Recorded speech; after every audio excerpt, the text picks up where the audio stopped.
زادتهم إيمانا وعلى ربهم يتوكلون أشهد أن لا إله إلا الله وحده لا شريك له وأشهد أن محمدا عبده ورسوله اللهم صل وسلم وبارك على سيدنا محمد وعلى آله وصحبه أجمعين أما بعد.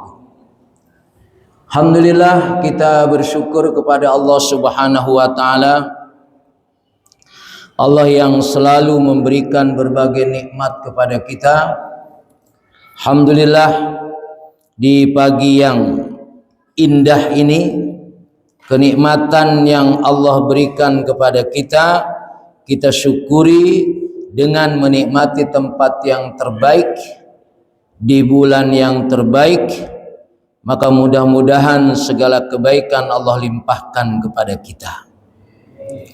Salawat serta salam kita sampaikan kepada Nabi kita Muhammad sallallahu alaihi wasallam, Nabi yang menjadi uswah kita dalam menjalani hidup dan kehidupan ini.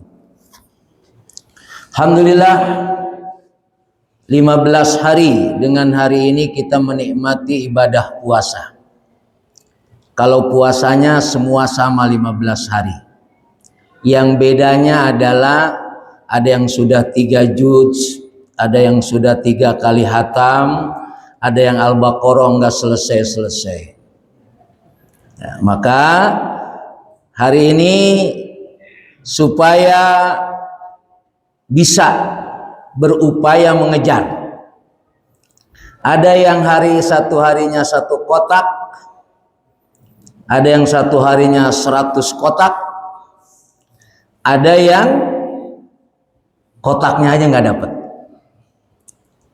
Begitu berikutnya, karena uang 100.000 di bulan Ramadan dengan 100.000 setelah Ramadan beda nilainya di hadapan Allah.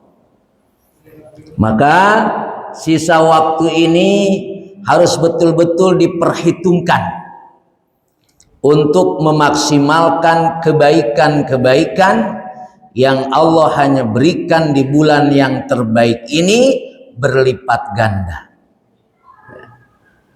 Kalau terawih juga ada yang baru 13 kali ada, baru 10 kali ada baru yang pertama kali doang juga ada. Nanti ngambilnya di akhir kayak gendang gitu ya. Maka mudah-mudahan sisa waktu ini terus kita manfaatkan dengan sebaik-baiknya. Karena memang kemuliaan Ramadan ini karena waktu. Dan waktu ini akan berakhir. Kalaupun kita berharap menunggu tahun depan, mudah-mudahan. Beda dengan tempat itu mulia, seperti Masjidil Haram, Masjid Nabawi. Dia akan habis tempat itu mulianya kalau hari kiamat. Nah, pagi hari ini saya akan menjelaskan agak lewat dari bab yang sudah berjalan, kaitannya dengan 2 rakaat sholat fajar. Ini karena saya lihat banyak peserta baru nih fajar ini. Ya, biasanya sebelum Ramadan nggak segini gitu kan? Bukan di sini, maksudnya di tempat lain, Ya, tempat lain saya lihat jamaah fajar itu berbeda. Padahal kata Rasulullah, rakaatul fajri khairum minad dunya wa ma fiha. 2 rakaat sunat fajar itu lebih baik daripada dunia dan seisinya. 9 naga kalah. Ya, harus kita yakini hakikat ini. Rasul begitu memberikan nilai kepada manusia, kepada kita sebagai umatnya, tidak dalam bentuk materi yang konkret, tapi bentuk kenikmatan yang Allah berikan kepada kita. Itu yang harus kita nikmati. Maka 2 rakaat sunat fajar ini menjadi penting kita pahami, karena memang ini membutuhkan waktu yang luar biasa. Kalau Bapak bangun subuh, sudah tentu bangun subuh di luar Ramadan. Kalau sekarang bangun sebelum subuh insya Allah. Walaupun akhirnya habis sahur tidur lagi, ya ini masalah. Tetap aja masih ada masalahnya. Ya, atau menunggu subuh dia, habis subuh tidur lagi. Ya bapak-bapak di sini kalau mau tidur juga boleh, enggak apa-apa. Ya, saya ngomong bapak setengah tidur boleh, insya Allah malaikat masih demen. Ya. 2 rakaat fajar ini lebih baik daripada dunia dan seisinya. Saya tidak tahu bagaimana bapak-bapak merefleksikan kalimat tadi. Karena seolah-olah problem hidup kita ini urusan dunia. Ya. Saking bingungnya dunia bagaimana biar dapat gitu kan. Nah, Pertamax campurlah dengan Petralit biar duitnya dapat banyak. Gitu. Begitulah dunia ini. Tapi kalau kita sudah merasakan 2 rakaat qobliyah subuh, aman insya Allah. Karena kenikmatan yang harus kita rasakan ini adalah kenikmatan memahami apa yang Allah dan Rasul perintahkan, bukan memahami apa yang hawa nafsu inginkan.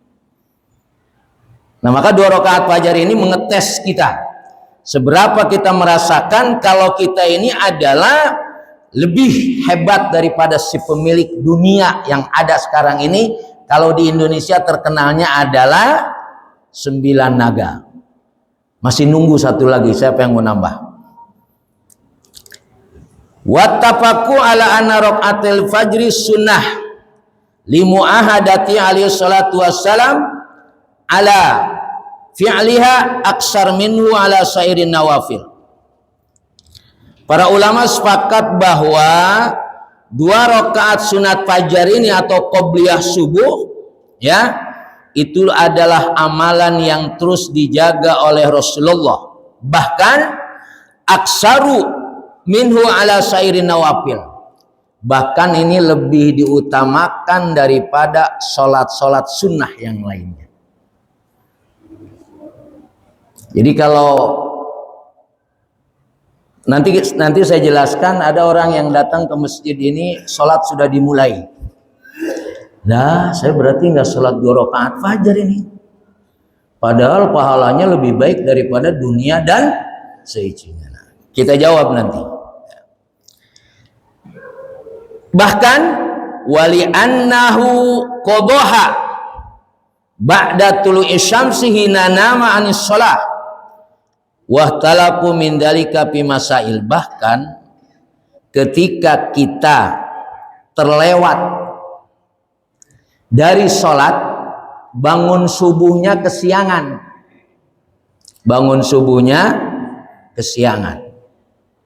otomatis subuhnya diqadha. Betul? Karena kesiangan, karena ketiduran ya. Bapak bangun 6:30. Kenapa tuh? Kesiangan.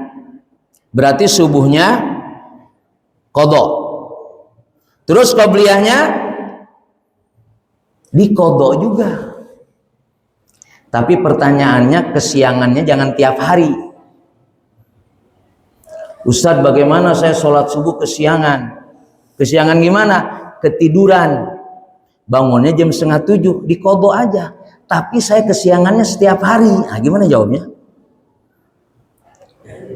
Ya tetap harus dijawab diqadha, cuma kalau setiap hari bukan kesiangan namanya. Ya, apa namanya itu Pak? Ada nggak kira-kira itu? Sampai saya bilang sama orang itu, kalau gitu ente tidurnya di masjid aja dah. Kalau setiap hari seperti itu ya nggak bisa. Ada beberapa khilaf fil mustahab minal qiraah fihima. Apa yang kita baca ketika kita sholat 2 rakaat fajar atau sebelum subuh? Fa inda Malik al mustahab ayaqra'a fihima bi ummil Quran faqat. Kata Imam Malik, untuk sholat sebelum subuh itu cukup baca Fatihah saja. Ya. Itu pendapat pertama. Wa qala Syafi'i, menurut Imam Syafi'i, la basa ayuqra fihima bi ummil Quran ma surah qasirah. Imam Syafi'i menambahkan baca Fatihah plus surat yang pendek. Surat yang pendek surat apa? Ustaz nggak usah ditanya, itu CS saya. Ya. Kalau surat pendek ditanya itu udah CS saya, itu udah pasti saya tahu. Kata Imam Syafi'i ditambah dengan surah yang pendek. Wa qala Abu Hanifah. Sedangkan Imam Abu Hanifah menyatakan la taufiqa fihi ma fil qiraah yustahab. Tidak ditentukan surat apa yang mau dibaca dalam sholat ini. Kenapa mereka berbeda pendapat? Bukan berbeda pendapatan ya, berbeda pendapat. Yang satu bilang baca Fatihah saja, yang satu bilang baca Fatihah plus surah yang pendek, yang satu bilang baca apa saja. Kenapa mereka berbeda pendapat? Ikhtilafu qiraati alaihi salatu wasalam fi hadis shalah. Wa ikhtilafum fi ta'yinil qiraah fi shalah. Berbedanya ini adalah dalam menentukan bacaan ketika sholat. Kenapa? Wadzalika nuruya anhu alaihi salatu wasalam annahu kana yukhaffif raqatal fajri alama ruwatu Aisyah. Jadi Rasulullah itu ketika sholat 2 rakaat fajar ini atau qobliyah subuh, kan Rasulullah sholatnya di rumah dia. Ya, sholatnya di rumah karena dari rumah dekat ke masjid. Ya. Jadi yang Bapak dekat, kalau rumahnya dekat dari rumah ke masjid, afdolnya sholat sunnah itu di rumah. Nah, seperti yang rumah di samping ini ya meleset aja kan nyampe. Itu qobliyahnya, afdolnya di rumah.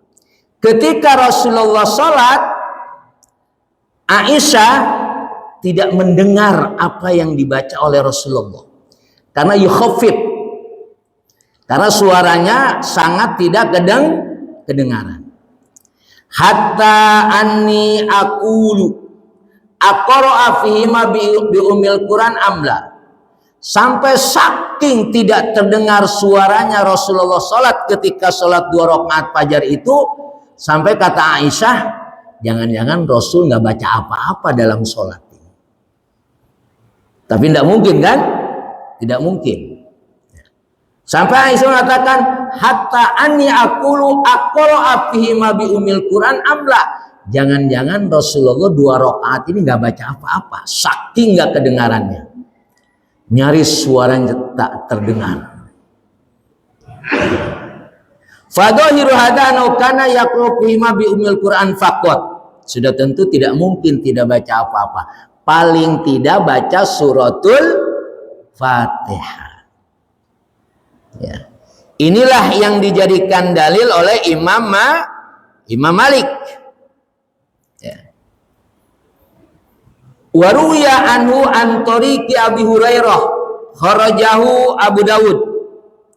Anau kana yaqra'u fihi ma bi qul huwallahu ahad wa qul ya ayyuhal kafirun. Riwayat yang kedua dari Abi Hurairah. Abu Hurairah mendengar Rasulullah ketika sholat, pertama sudah tentu baca Fatihah, keduanya Al-Kafirun dengan Al-Ikhlas. Jadi kalau orang baca qobliyah subuh Al-Kafirun dengan Al-Ikhlas, itu sesuai dengan sunnah Rasulullah, jangan diledek melulu. Ente bacanya kuli sama kulhu aja, emang Rasulullah bacanya itu. Ya. Nah, sesuai dengan hadis Abi Hurairah. Dari 2 dalil tadi, Aisyah menyatakan seperti tidak membaca apa-apa tidak mungkin, maka hanya baca suratul Fatihah. Tapi Abu Hurairah mendengar Rasulullah membaca Al-Kafirun dengan Al-Ikhlas setelah suratul Fatihah. 2 hadis ini, mana yang mau kita ambil? Faman dhahaba madhabu hadis Aisyah ikhtara qiraata ummal Quran faqat. Kalau Bapak mau mengambil hadis Aisyah berarti cukup baca Fatihah saja. Kalau mengambil hadis Abu Hurairah berarti Bapak membaca Fatihah, Al-Kafirun dengan Al-Ikhlas. Atau dikatakan digabung dari dua tersebut. Maksudnya Aisyah juga sekali-kali kita pakai. Kenapa? Karena timer cuma 1 menit lagi. Kalau gitu pertama Fatihah, kedua Fatihah. Jangan ya 1 menit, nggak sholat gitu kan ya? Kira-kira bisa nggak kalau Fatihah saja 1 menit? Bisa lah, kejar-kejar dikit. Ya. Artinya untuk memahami dua hadis itu boleh dipakai dua-duanya. Nah, dalam teori yang sering saya jelaskan kalau dalam hilaf ini, kalau memang ternyata hadis Aisyah yang lebih sahih, maka berarti mengambil tarjihnya adalah hadis Aisyah. Kalau memang Abu Hurairah lebih sahih, as-sahhu, maka mengambil Abu Hurairah. Tapi dua-duanya bisa digabung. Boleh kalau bisa digabung. Ya. Jadi kalau ada hadis yang bertentangan bisa diambil salah satunya atau kalau enggak digabung. Gimana digabung ya tadi? Sekali-kali baca Fatihah saja karena timernya sudah hampir selesai. Tapi kalau timernya rada panjang berarti baca qul dengan Al-Ikhlas. Begitu memahaminya. Fi sifatil qira'al mustafhimah. Sekarang apakah dalam sholat 2 rakaat fajar ini atau qobliyah subuh ini jahron atau sirron? Sudah tentu ini kalau di rumah. Kalau di sini nggak mungkin Bapak jahron. Artinya ini 2 pendapat ini ada. Yang satu jahron, yang satu sirron. Fadhaba Malik wa Syafi'i wa aksaru ulama ila annal mustafhimah wal israr. Ternyata Imam Malik, Imam Syafi'i dan kebanyakan para ulama mereka berpendapat bacaannya sirron, tidak jahron atau tidak terdengar. Wa hadaba qaumun ila annal mustafhimah wal jahr. Wa khayyara qaun min fidzalika bainal isral wal jahr. Jadi model bacaannya di sini ada 3 pendapat. Pendapat yang pertama sirran, pendapat yang kedua jahran, pendapat yang ketiga mau sirran boleh, mau jahran boleh. Paling tidak kalau jahran mungkin ketika kita sholat sunnah di rumah itu buat mendidik anak kita atau sholat di samping orang yang lagi tidur biar bangun. Gitu ya? Ya kan? Dibangunin susah. Ya udah, sholatnya pakai jahron di samping orang yang lagi tidur. Atau mungkin anak kita dia nggak mungkin juga bangun, tapi dia mendengar suara uminya, suara ayahnya sedang sholat. Nanti cerita itu akan dia rasakan ketika dewasa nanti. Walaupun waktu itu umi saya sholat, saya tidur aja. Ya, nanti akan menjadi proses pendidikan baginya. Kenapa berbeda sirran dengan jahran? Tadi sudah jelas. Ketika Rasulullah sholat, Aisyah tidak mendengar apa yang dibaca. Ketika Rasulullah sholat, Abu Hurairah mendengar apa yang dibaca. Maka bacaannya bisa sirron, bisa jahron. Jadi sirron dan jahron ini kan menjadi perbedaan sendiri. Setelah sholat dikirnya ada yang sirron, ada yang jahron. Sirron boleh, jahron boleh. Yang masalah habis sholat langsung kabur, nah itu masalah. Ya, Soal siron silahkan, soal jahron silahkan. Jadi kenapa berbeda pendapat kaitan dengan siron dan jahron ini? Itu mengambil apa yang dilakukan oleh Rasulullah sesuai dengan hadisnya Aisyah, dengan apa yang dilakukan oleh atau dari Abu Hurairah, bahwa Rasulullah membaca Al-Kafirun dan Al-Ikhlas itu berarti jahran. Jadi kapan Bapak siron, kapan Bapak jahran, boleh diambil dua-duanya. Ya, kalau saya kasih contoh tadi, ya, anak kita yang susah dibangunin, ya, kita sholat qobliyahnya jahron, sholat pardunya jahron. Maksudnya apa? Bangunin yang lagi tidur. Sekarang, billadzi lam yusalli rakaatil fajri wa adrakal imam fis shalah. Begitu Bapak datang ke masjid, sholat sudah dimulai. Ya. Pertanyaannya, apakah Bapak sholat sunat fajar atau Bapak ikut dengan jamaah? Kita lihat apa pendapat ulama. Ya. Tapi sebagian ya udahlah, mending sholat aja dah. Padahal kalau kita tidak sholat berarti tidak mendapatkan nilai tadi. Lebih baik daripada dunia dan seisinya. Qala Malik. Jadi tadi masalahnya adalah begitu datang ke masjid, sholat subuh sudah dimulai. Pertanyaannya, saya kan belum sholat qobliyah, terus bagaimana kalau begini? Kata Imam Malik, idza kana qad dakhalal masjid fa uqimatis shalah fadyadkhul ma'al imam fis shalah wala yarka'huma fil masjid wal imam yusallil fard. Kata Imam Malik, kalau sudah masuk masjid, ya, ini Bapak datangnya udah masuk masjid. Kalau udah masuk masjid, anggaplah di depan sana itu. Nah, di depan sana kan suka pakai sholat juga tuh ya. Bapak sudah masuk ke sini ke masjid, kata Imam Malik, kalau sudah masuk ke masjid, ikut sholat berjamaah. Jangan sholat sunnah. Wa in kana lam yadkhul al masjid fa in lam yakhaf ayafutaul imam bi rak'atin falyarkahuma kharijal masjid. Tapi kalau Bapak masih di luar masjid, ya udah dimulai sholat. Tapi posisinya masih di luar masjid. Kata Imam Malik, ya sudah sholat. Ya, kalau enggak takut ketinggalan sholat berjamaah. Maka sekarang begitu sudah Ustadz Arif sudah mulai, Bapak baru datang, Bapak sholat aja di luar, ya, kira-kira ketinggalan nggak? Nah, terserah ada Bapak yang tahu dah.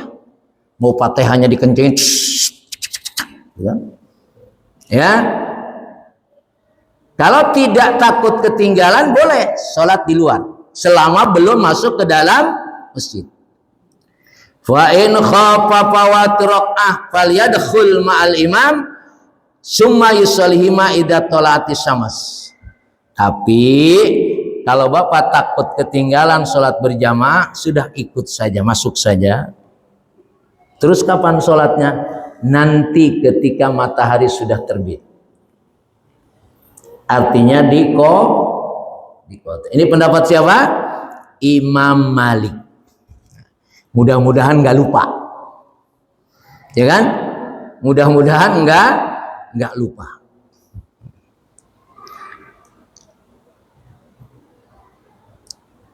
Wa wafaqa Abu Hanifah Malikan fil farqi baina yadkhulal masjid aw la yadkhulahu.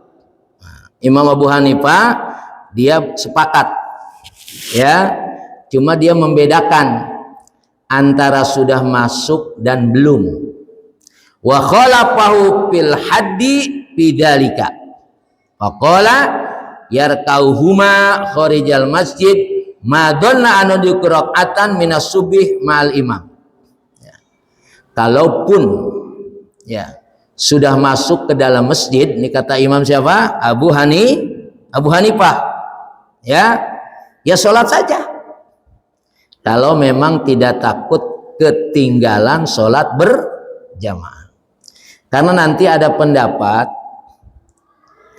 kalau menurut Imam Malik itu yang namanya sholat berjamaah itu sejak awal. Jadi masbuk tuh nggak hitung berjamaah. Kata Imam Malik. Bapak suka masbuk nggak? Ya pernah lah Pak. Ya sekali, dua kali, tiga kali, empat kali, lima kali, enam kali dah kira-kira gitu ya. Kata Imam Malik itu nggak dapat. Karena yang namanya jamaah itu sejak awal, artinya tidak masbuk. Maka kalau nggak takut ya udah sholat saja. Tapi kalau pendapat Imam Syafi'i, idza uqimati shalah al-maktubah falayar kahuma aslan la dakhilal masjid wala kharijihi.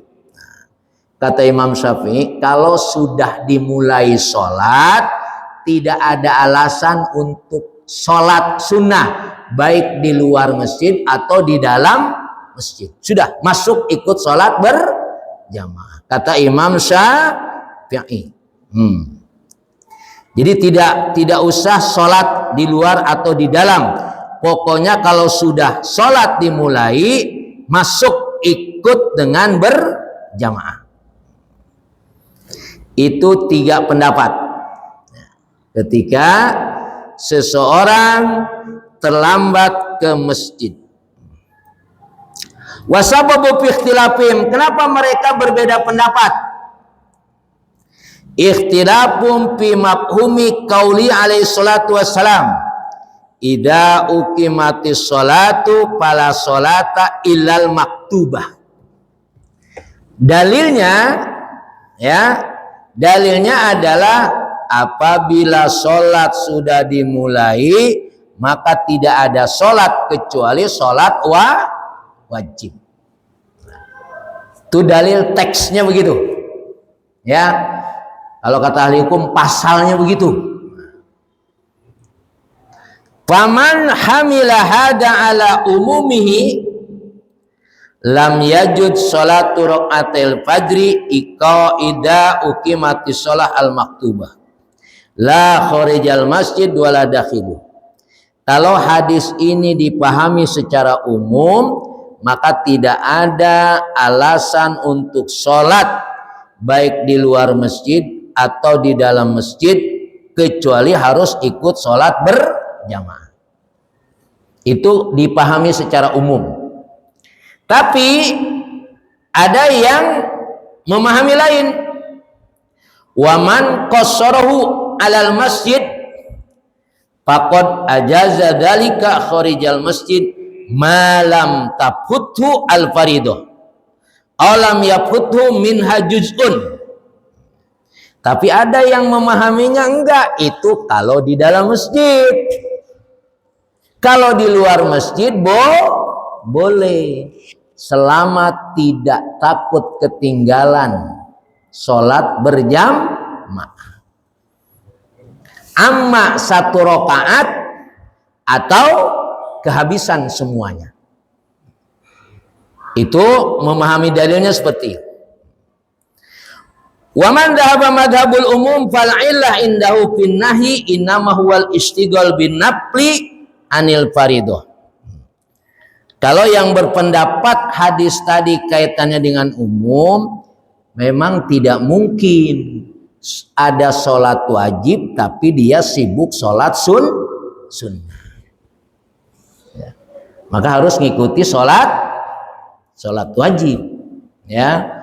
Ketika hadis itu dipahami secara umum. Waman qasara dzalika 'alal masjid fal ila innama huwa an takuna sholatani ma'an fi maudu'in wahidin. Ya. Tapi kalau dipahami adalah itu hanya dalam pengertian yang lebih kecil lagi, ya enggak apa-apa. ente sholat wajib, saya sholat sunnah. Ketika yakin dia tidak ketinggalan sholat berjamaah. Itu untuk ilatnya begitu memahaminya, ya. Kama ruya an Ibnu Salma Ibnu Abdurrahman anu qala sami'a qaumun al-iqamah faqamu yusallun faharaja alaihim Rasulullah faqala as-salatani ma'an qala wa dzalika fi sholati subhi raka'atainil lataini qabla subuh. Satu hari salat sudah dimulai. Ketika sholat sudah dimulai, kan Rasulullah baru keluar nih dari rumahnya. Ternyata ada yang sholat juga. Sholat wajib sudah dimulai, sholat subuh maksudnya. Tapi ada juga yang sholat sunnah. Kata Rasulullah, as-sholatani ma'an. Apakah mungkin dua sholat yang berbeda bareng-bareng? Ini yang menyatakan bahwa tidak mungkin sholat sunnah ketika sholat wajib sudah dimulai. Wa innama ikhtalafa Malik wa Abu Hanifah fil qadri ladzi yura'i min fawati sholatil faridah min qabli ikhtilafim fil qadri ladzi bihi yafutu fadlu sholatil jamaah al mustaqil bi raqatil fajri in kana fadlu sholatil jamaah indahum afdal min raqatil fajri. Ini saya katakan tadi, bagi Imam Malik, kalau dia sholat jamaahnya masbuk, itu nilainya tidak dapat berjamaah. Makanya ndak usah, kira-kira gitu ya. Karena yang namanya sholat berjamaah itu adalah tidak masbuk. Antum setuju nggak pendapat ini? Hah? Sebab nanti ada pendapat yang antum setuju, ada nanti. Siapa?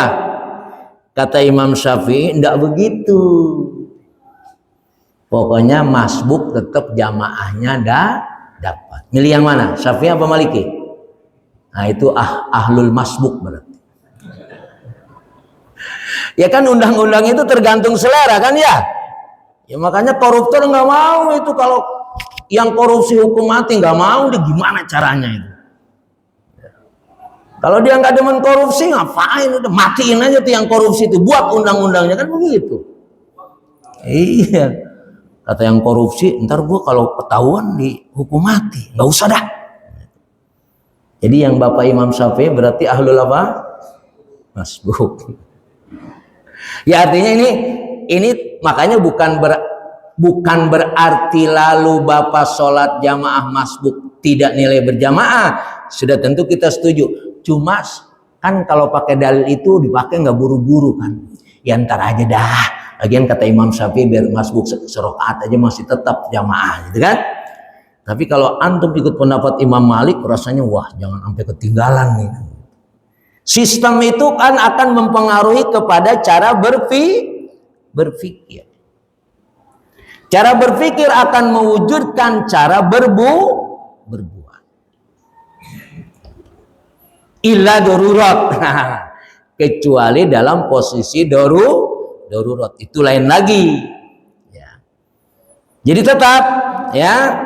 Makanya kenapa dikatakan jangan sibuk dengan sholat sunnah karena takut jamaahnya ketinggalan. Kan cuma 1 rakaat. Iya walaupun 1 rakaat tetap karena berarti ente tidak ikut sholat berjamaah. Kata Imam siapa? Imam Malik. Wa man ra'anu yudrikul fadla idza adraka raqatan minas shalah li Rasulullah man adraka raqatan minas shalah faqad adraka shalah. Sedangkan walaupun ketinggalan masbuk tetap nilainya dapat sholat berjamaah. Siapa yang dapat 1 rakaat atau ketinggalan 1 rakaat atau dapatnya 1 rakaat dalam sholat berjamaah, tetap saja dia nilainya berjamaah. Nilainya berjamaah dapat. Cuma sempurna dan tidaknya itu urusan lain. Kira-kira adil nggak ini? Yang satu dia sejak awal. Ya, Allahu Akbar imam, Allahu Akbar, lalu yang makmunya Allahu Akbar. Terus ada orang yang datang nih sholat isya 3 rakaat baru datang Allahu Akbar, dapat nggak dia pahala jemaah? Menurut Imam Syafi'i dapat. Tapi kira-kira lah, kata yang pertama, kalau sama masa enakan lu terlambat. Ya. Ya. Makanya Bapak kalau terlambat pastikan memang posisinya darurat. Ya, biar malaikat paham betul dia terlambat karena darurat dia. Dia terlambat kenapa? Karena dia pakainya Imam Syafi'i. Ya udah tenang aja, lain itu. Ya, supaya memberikan motivasi. Ya, ayat qad adraka fadluha wa hamala dzalika ala umumi fi tariki dzalika qasdan aw bi ghairi ikhtiyar. Cuma ada penjelasan ini, walaupun ternyata itu sengaja, tetap aja dapat pahalanya. Enggak adil kayaknya nih ya. Ya, enggak adil ini. Ya, tapi mudah-mudahan lah antum terlambat, kita terlambat ini karena semata-mata darurat. Karena ini akan menjadi pendapat yang apa? Pendapat yang mempengaruhi tadi. Ya, mempengaruhi kita untuk lebih bersungguh-sungguh atau tidak. Wa Malik inama yahmil hadal hadis wallahu alam ala manfaatau as-shalah duna qasdin minhu dipawatiha wa dalika wa ayyun annahu idza fatahu min raqatan faqad fatahu fadluha.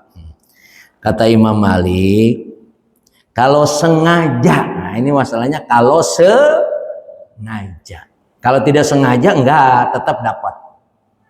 Ya, mau berangkat ke masjid, tahu-tahu ada orang yang perlu ditolong misalkan. Ya, anak kecil nangis, tolongin dulu, gitu kan ya. Akhirnya ke masjidnya masbuk. Nah, itu kata Imam Malik tetap dapat. Tapi dari rumah mau berangkat, ya, ngobrol dulu di pos satpam. Udah komat tuh, ntar biar terlambat juga dapat sih pahalanya. Nah, itu tetap enggak, karena itu qasdan. Karena itu sengaja. Itu yang membedakan kenapa kita diusahakan tidak masbuk. Wa amma man azaja raqatal fajri fil masjid wa sholatu qam fasabab bidzalika ahadu amrayni. Innama annau lam yasih indahu hadal asar am lam yablughu. Jadi yang membolehkan 2 rakaat fajar di masjid itu kalaupun sudah sholat bisa jadi, ini pendapatnya nih kan, kata pengarang buku, bisa jadi dia mengatakan hadis untuk supaya ikut masuk berjamaah itu dianggap tidak dianggap ya. Maka dia berpendapat begitu, atau dia belum mendapatkan hadis itu. Kalau sekarang kan Bapak sudah dapat nih, ya, pokoknya kalau datang ke masjid terlambat, kemudian Bapak tetap ikut sholat berjamaah. Nah, kita lihat nih, terus bagaimana Ustadz, saya kan belum sholat qobliyah subuh. Kita lihat, kalau tadi ba'da tulu'is samsi, dilakukan kodoknya setelah matahari terbit. Karena kalau pas matahari terbit tidak boleh sholat. Ya, hitungannya kira-kira berapa? 10 atau 15 menit. Itu boleh kita sholat. Makanya ketika kita sholat, karena yang namanya tulu itu, yang namanya tulu, begitu matahari keluar, itu waktu subuh sudah habis. Kemudian kapan kita sholat? Nanti kita sholat apa namanya? Syuruk. Syuruk itu waktunya 15 menit setelah tulu. Ngitungnya bagaimana? 1,5 jam 1,5 jam dari waktu subuh. Kan kalau kita udah nggak pernah lihat matahari kan?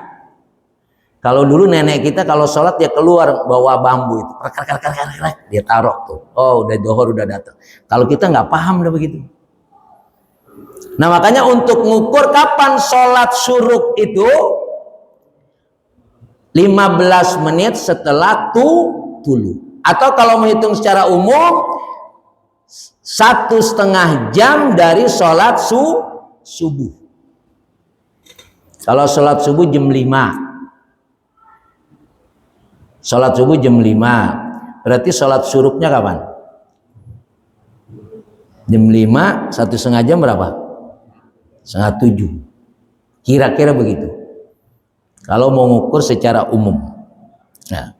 Nah sekarang kapan kodoknya nih? Ketika saya datang ke masjid, sholat sudah dimulai. Fa inna ta'ifatun qalat yaqdiha ba'da sholati subhi. Ada pendapat yang menyatakan boleh habis sholat subuh langsung sholat. Tapi sholat apa? Qadha qobliyah subuh.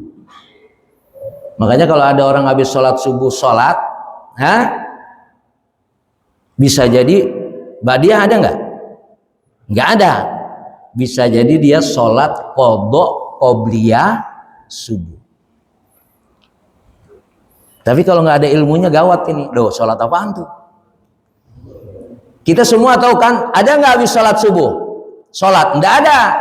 Nah, kaitannya dengan qobliyah subuh ini, Ta'ifatun menyatakan yaqdiha ba'da sholati subhi. Boleh dilakukan setelah sholat subuh. Wa biqala Atha ibnu Juraij. Pendapat itu dari Atha ibnu Juraij. Wa qala qaumun yaqdiha ba'da tulu'i syamsi. Yang kedua adalah tadi dilakukannya setelah terbit matahari. Wa min haula'i man ja'ala laha hadzal waqt ghairul muttasi'. Wa minhum man ja'alahu laha muttasi'an wa qala yaqdiha min ladun tulu'i syamsi ila waqti zawal wa la yaqdiha ba'da zawal. Kalaupun mau puasa waktunya diluaskan boleh. Kalau tidak pas langsung habis terbit matahari, jangan sampai sholatnya udah dohor, maka digunakanlah sebelum waktu duhur. Bapak baru ingat, waduh tadi saya belum qobliyah subuh nih. Ingatnya jam 10, boleh. Ya, selama waktu duhur belum datang. Ini untuk membedakan. Kalau langsung habis matahari terbit, kayaknya saya nggak sempet. Nah, berarti namanya ghairul muasa, pas waktu itu saja. Kalau muasanya berarti boleh dilakukan, tapi jangan sampai lewat. Ya, atau dengan kata lain, lakukanlah sebelum duhur datang kodoknya. Minuman istabadalika minuman hayyara fihi. Jadi boleh dilakukan setelah sholat subuh atau dilakukan ketika matahari sudah terbit sampai sebelum duhur. Wal aslu fi qadaiya sholatullah alaihi salam ba'da tusami hina nama anis sholat. Saya tanya Pak, Rasulullah pernah kesiangan nggak? Halo? Pernah Pak, tapi jangan dijadikan dalil. Rasulullah pernah kesiangan subuh, akhirnya tadi apa? Qobliyah subuhnya diqadha. Artinya kasus itu memberikan pelajaran kepada kita. Masih ada jalan keluar. Andaikan pun kita subuhnya kesiangan. Kalau sholatnya udah pasti otomatis qadha sholat subuhnya, ya kan? Yang jadi masalah ini qobliyahnya gimana nih kan gitu, tetap qadha. Ini dicontohkan oleh Rasulullah. Pernah. Tapi jangan jadiin dalil. Ya, Rasulullah aja pernah kesiangan, apalagi gua.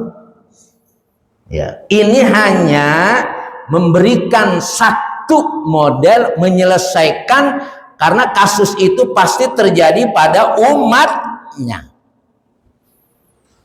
Cuma jangan dijadikan dalil. Ente kesiangan mulu kalau sholat. Yalah, Rasulullah aja kesiangan. Ya kalau saya pahami dalam riwayat ini pernah sekali kesiangan. Untuk apa? Untuk memberikan jalan keluar terhadap orang yang suka kesiangan. Suka kesiangan itu jadi sebulan sekali Bapak kesiangan, gitu ya. 2 bulan sekali pernah kesiangan. Nah, itu caranya tetap. Ini dalam rangka memahami karena begitu pentingnya sholat qobliyah subuh. Ini esensinya di sini. Ya. Kenapa harus Rasulullah menjelaskan sampai dikodok segala? Karena memang begitu pentingnya sholat qobliyah subuh ini.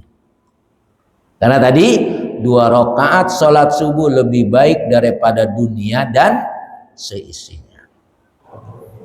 Dibahas secara detail sampai belum masuk ke masjid. Karena betapa pentingnya.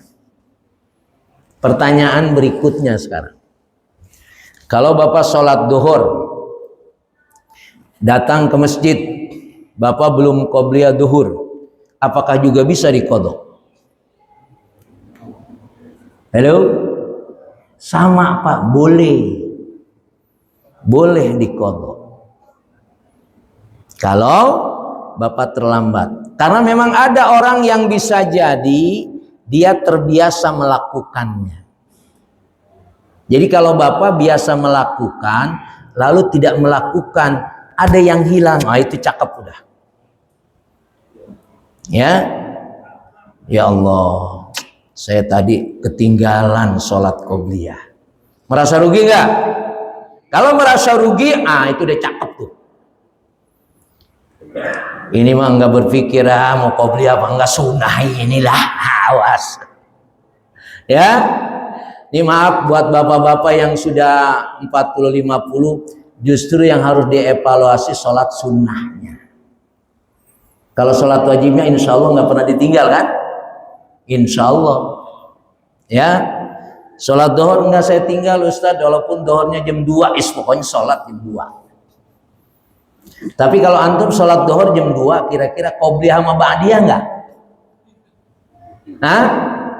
Ya, boro-boro inget qobliyah ba'diyah dah. Masih sholat aja keburu masih bagus gitu. Nah maka sekarang ya, ini buat kita-kita yang sudah yang udah 60 dah. Ya, kalau 50 masih aman karena dalilnya 60 memang. Umur umatku kata Rasulullah antara 60 dan 70. Yang udah 60 dah. Karena 60 itu hitungannya detik atau hari. 60 tahun 1 hari. Belum mati juga. Berarti 60 tahun 2 hari. Belum mati juga. Tinggal nunggu hari berikutnya berarti. Ya. Makanya ada murid saya di lapas tuh umurnya 71 tahun. Kong, umur berapa Kong? 71 Ustaz. Ya Allah, negara 71 masih dipelihara aja di lapas ini. Udah suruh pulang ke Mas Sono. Mau maling juga kagak bisa lari kali dia. Tidak ada yang 70, 75 ada Pak. Itu kelas manula namanya. Jadi kalau ngajar dia diomongin mati demen banget. Gak ada yang diomongin lah, kalau mati aja udah paling demen dia. Aneh tuh ya, udah tua-tua banget Pak. Insya Allah. Saya bilang negara masih melihara yang begini nih. Ya, padahal suruh pulang aja udah sono ente dah gitu ya. Nah maka yang harus dievaluasi apa? Sholat sunnahnya, terutama qobliyah dan ba'diyah. Saya kasih johor misalkan, siapa yang sholat duhur qobliyah 4 rakaat, ba'diyah 4 rakaat, tidak akan disentuh oleh api neraka. Ya, itu duhur. Kalau qobliyah subuh jelas, ya. Itu gambarannya. Ya. Jadi soalnya sholat berjamaah itu sunnah apa wajib? Halo, sholat berjamaah itu sunnah, sunnah muakkadah. Makanya kita jangan meremehkan sunnah. Man sholal bardaini dakhalal jannah. Siapa yang sholat subuh berjamaah dan sholat asar berjamaah, Allah akan masukkan dia ke dalam surga. Hukumnya sunnah, makanya harus dikejar. Lalu yang 60 lebih, 60 kurang nggak apa-apa, dah tenang dulu dah, nggak apa-apa dah. Ya. Ini saya sampaikan karena waktu itu menjadi penting buat kita menghadap Allah dengan amal soleh. Wallahu a'lam bishawab. Mudah-mudahan bermanfaat. Assalamualaikum warahmatullahi wabarakatuh.